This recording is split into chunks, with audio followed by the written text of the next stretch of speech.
पाहता लोचनी सुख झाले ओ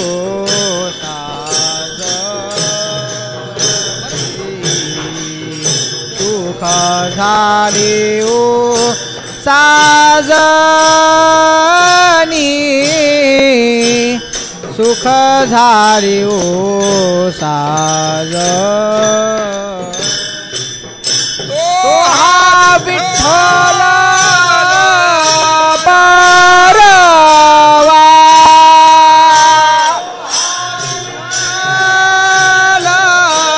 बरवा तो हा विठ्ठल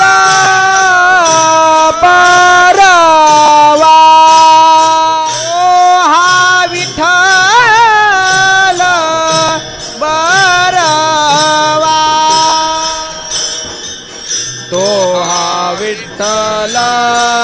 बारवा तो हा माधव बरवा तो हा माधव बारवा तो हा माधव बरवा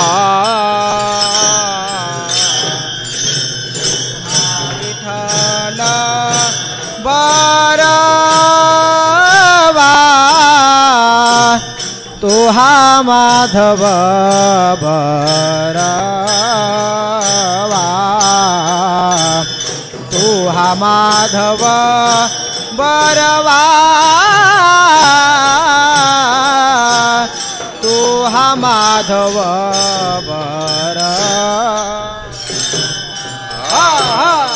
बहुत सुकृताची जोडी म्हणून विठ्ठली आवडे म्हणून विठ्ठली आवडी म्हणून विठ्ठली आवडे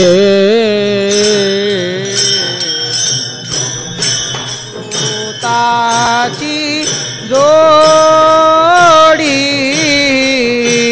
म्हणून विठ्ठली आवडी म्हणून विठ्ठली आवडी म्हणून विठ्ठली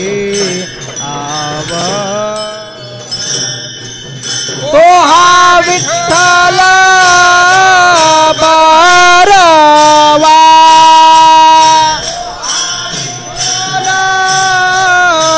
बरवा तो हा विठ्ठल बरवा तो हा विठ्ठल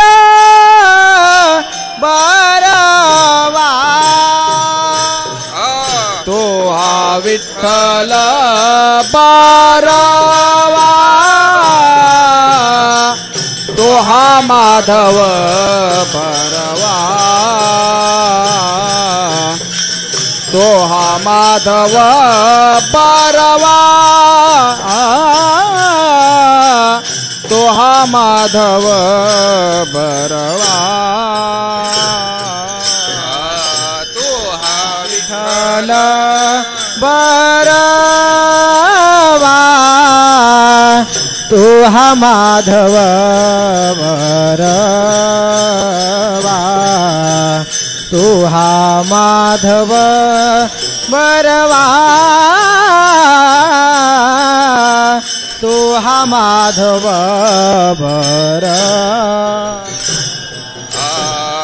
सर्व सुखाचे आगर बाप रखुमा देवीवर बाप रखुमा देवीवर बाप रखुमा देवीवर सर्व आगर बाप रखुमा देवीवर बाप रखुमा देवीवर बाप रखुमा देवीवर तो हा विठ्ठल बरवा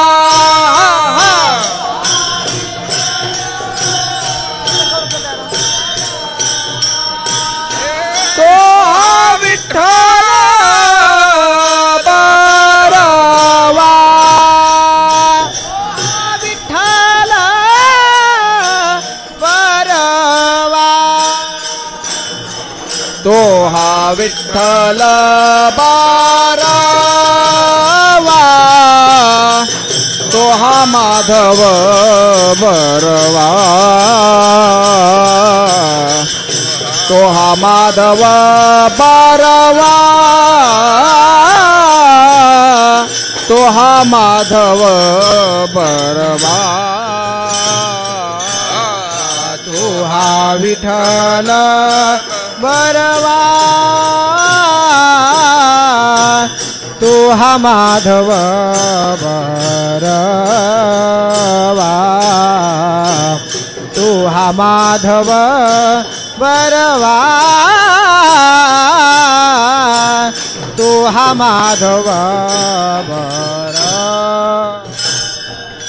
जय जय राम कृष्ण हरी जय जय राम कृष्ण हरी जय जय जय राम जय जय राम कृष्ण हरे जय जय जय राम कृष्ण हरे जय जय राम कृष्ण हरे जय जय राम कृष्ण हरे जय जय राम कृष्ण हरे जय जय राम कृष्ण हरे जय जय राम कृष्ण हरे जय जय जय राम कृष्ण हरे जय जय राम कृष्ण हरे जय जय राम कृष्ण हरे जय जय राम कृष्ण हरे जय जय राम कृष्ण हरे जय जय राम कृष्ण हरे राम कृष्ण हरे जय जय राम जय जय राम कृष्ण हरे जय जय राम कृष्ण हरे जय जय राम कृष्ण हरे जय जय राम जय जय राम जय जय राम भोगतो न घडे संचिता वाचूनी भोगतो न घडे संचिता वाचोनी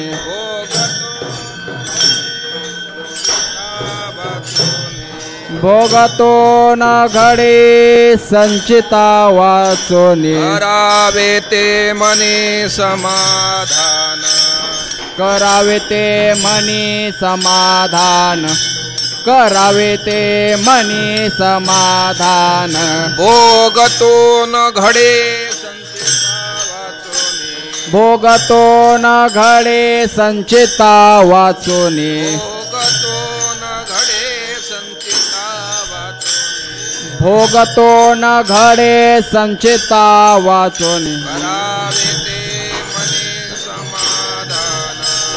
करावे ते मनी समाधान करावे ते मनी समाधान मनवोनी मनी मनोनी मनी मानू नये खेद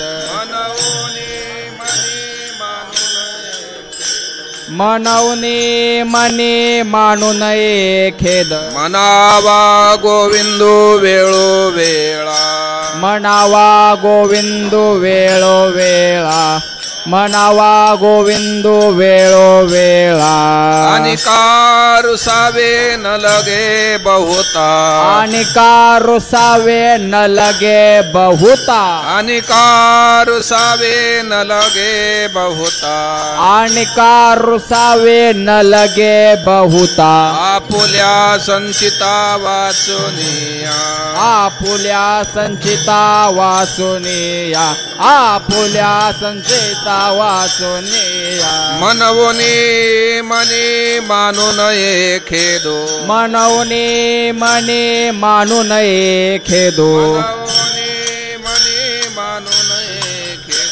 मनवनी मनी मानू नये खेदू मनावा गोविंदू वेळो वेळा म्हणावा गोविंदू वेळो वेळा म्हणावा गोविंदू वेळो वेळा तुका मने भार घातली यावरी तुका म्हणे भार घातली यावरी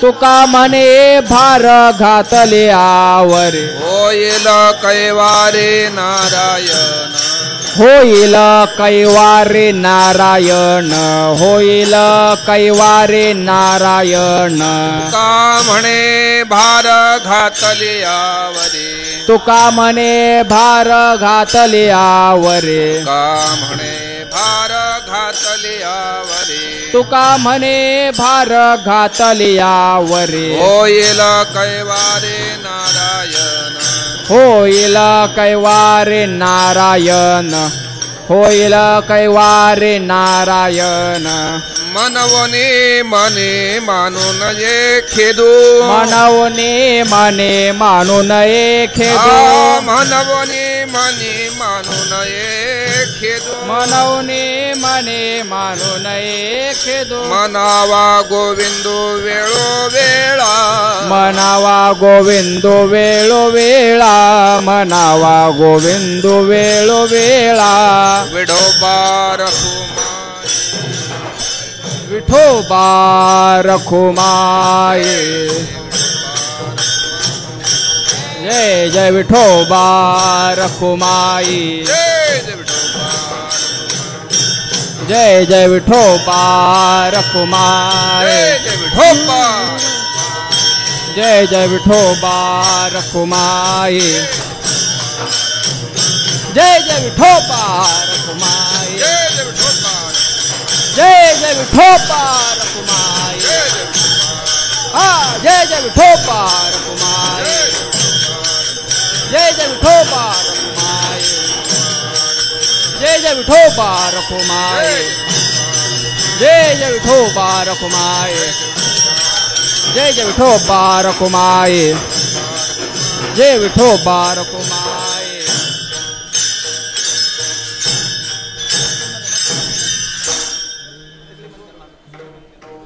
भोगतो न घडे संचिता वाचोनी भोगतो न घडे संचिता वाचोनी भोगतो न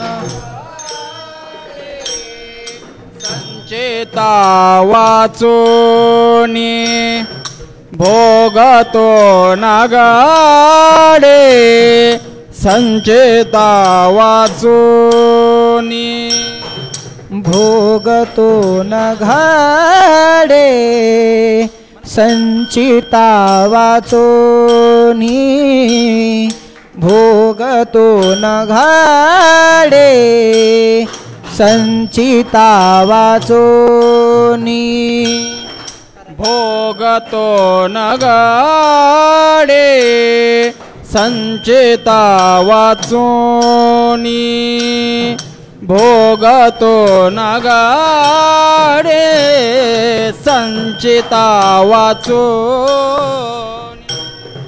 करावे ते मनी समाधान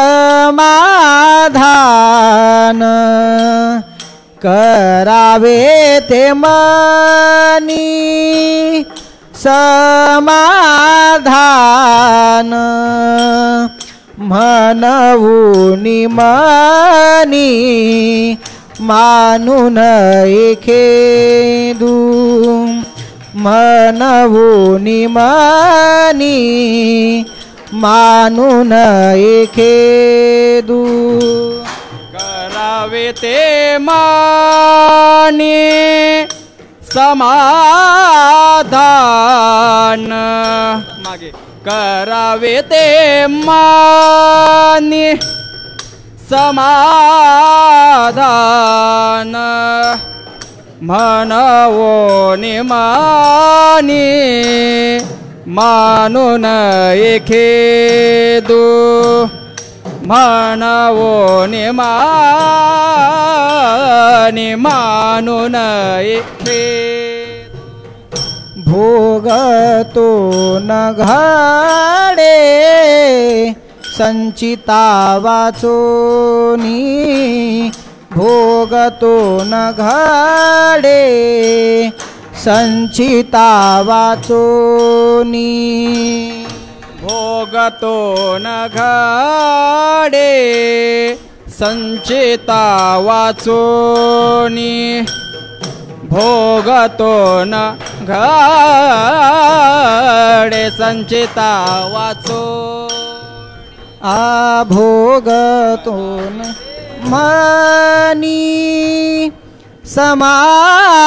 समाधान करावे ते मनी समाधान म्हणवूनी मनी मानून एखेदू म्हणवूनी मनी मानून एखेदू करावे ते मान्य समाधान करावे ते मान्य समाधान म्हणावो निमानी मानून एखेदू म्हणावो निमानी मानून म्हणावा गोविंदू वेळो वेळा म्हणावा गोविंदू म्हणावा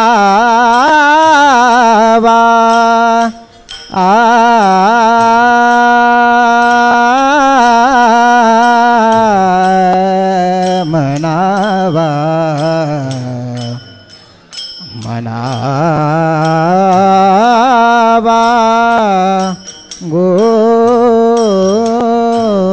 गोविंदू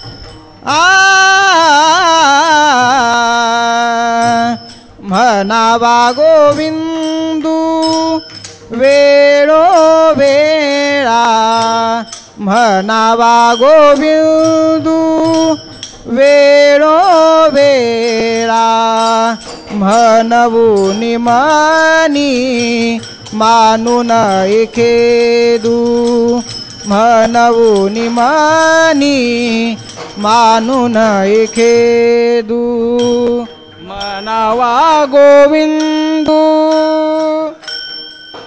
वेळो वेळा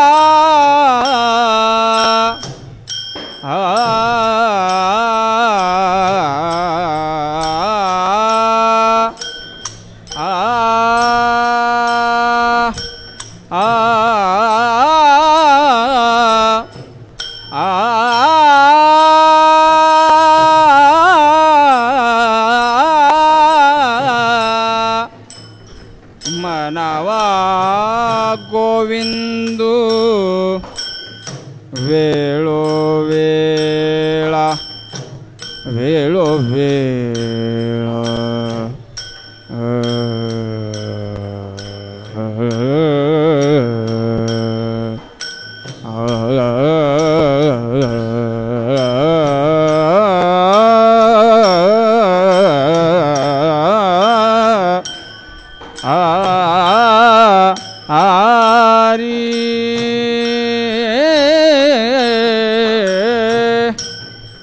आ